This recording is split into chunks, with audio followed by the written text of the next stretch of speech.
Welcome to English Blackboard Teacher channel. Welcome to Teacher's Class.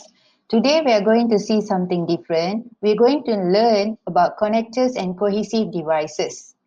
It is very important for CEFR writing. As you can see on the blackboard, this is the meaning of connectors. Words that are used to indicate a beginning of paragraphs, indicate a new idea, reinforce ideas, and to show transition between ideas. As we know, connectors is all about ideas. You arranging points, you stating points, all about points. But cohesive devices is all about sentences. How you write the sentences in your essay.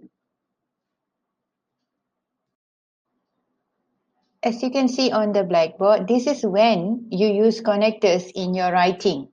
There are 1, 2, 3, 4, 5, 6, 7, 8, 9, 10, and 11 reasons for you to use connectors in your writing.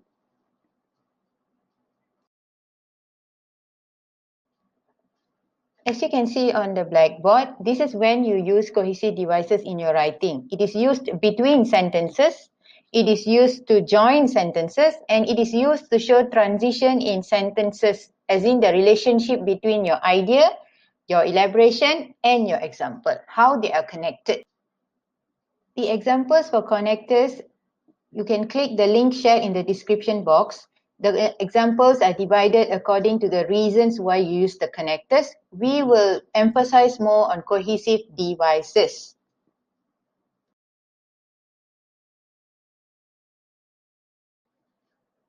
As you can see on the blackboard, cohesive devices are basically conjunctions. There are three types of conjunctions: coordinating, subordinating, and correlative. So all you need to do is remember the examples from these three categories of conjunctions and use it in your writing. That is all for today's lesson. Please do like, share, and subscribe to English Blackboard Teacher channel to always get updated with our tutorial videos. To get the example list, click the link shared in the description box below. Thank you.